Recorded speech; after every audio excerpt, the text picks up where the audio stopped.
1964 with their classic, Where Did Our Love Go? It was the first of their 12 #1 hits. Hard to believe, but this Tuesday, it will be 50 years since that song was released. With us now, one of the founding members of the Supremes, the legendary Mary Wilson. Mary, do you see that?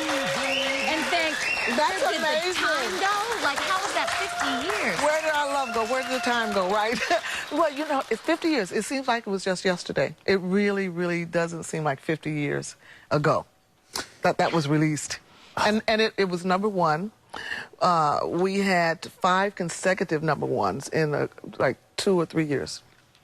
Do you remember the first time you heard that it was #1 and how you reacted? Of course. We were on the Dick Clark Caravan of Stars tour. And this was we had like 7 or 8 records released. They were not hits, some of them written by Smokey Robinson, my favorite writer and producer.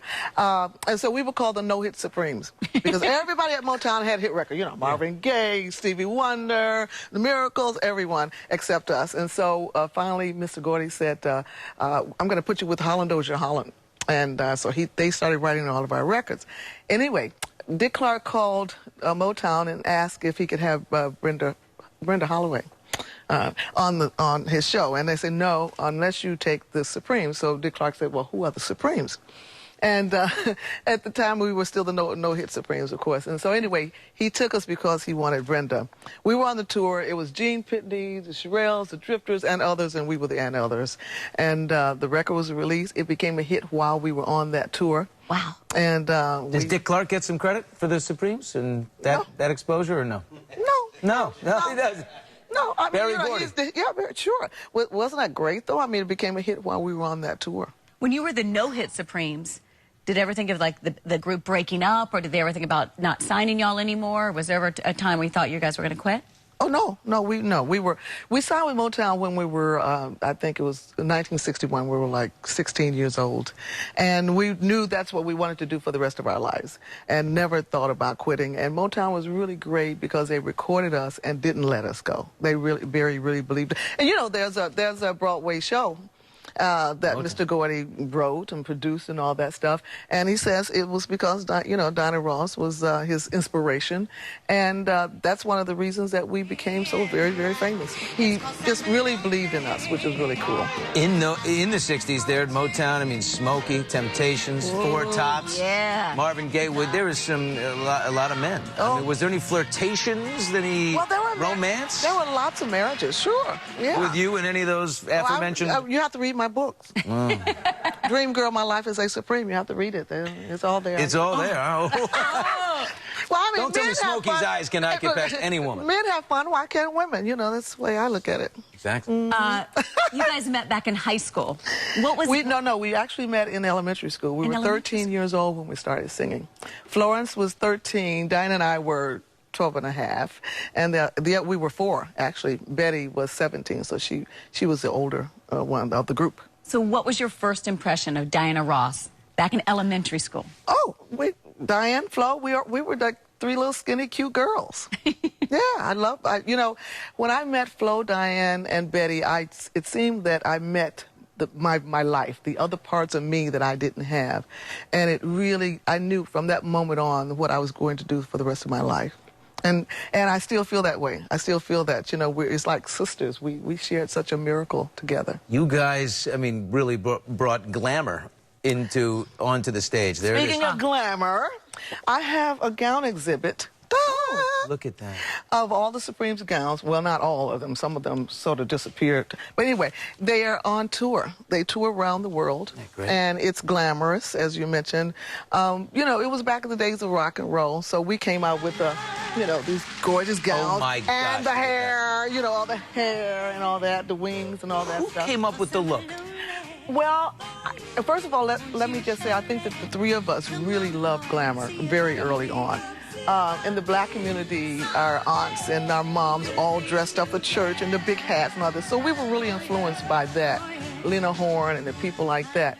So when we came to Motown, I think Motown had the sense to see that, wow, these girls are different. They're glamorous, and so they didn't try to change the way we were. So I would think it was our sort of natural thing, and Motown recognized it and went with it, which was really cool. I love the bobs. I like your bob today, too. Well, you know, I was just saying, I wanted to wear all of my big hair, and my publicist said, Jay Schwartz said, no, you know, wear something really cute and young. I'm 70 years old, okay? And you don't have one wrinkle on you. I'm not believing it. You don't have one wrinkle on your face. So I see you looking too. You look beautiful, gorgeous. I hope Mrs. Bush isn't watching today, is all I can say. Stay right there. You influenced everyone, including Michael Jackson. We'll get that. Plus your relationship now with Diana Ross. That's all coming up. What's that tattoo on your shoulder? Let's get that too.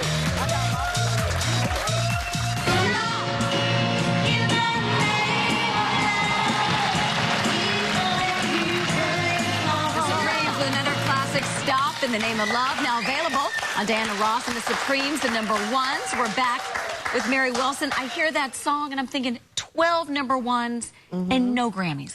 No Grammys. How's that possible? You know what? I don't know. I wonder, because you would think we would. We had the 5 consecutive #1s, and then of course we had the 12 #1s. I really don't know. I think it's just a business. You know, it's a business, and I don't know all the ins and outs. I just go on stage and love being out there. I love seeing the people, you know, and doing my bit. But yeah, it's business. I don't know. What about the Maybe we honorary should find that out. Maybe we can Google it. I mean, I just learned how to Google, so I can find out. Reunite at the Grammys. All you come together, get the girls, reunite out Well, there? that's another thing. What do you mean it's another thing? It's been discussed. I gave it to you. Come on, Mary, let's go. When's that happening? Because I would love for it to happen, to have a reunion, but unfortunately, you know, Florence passed away.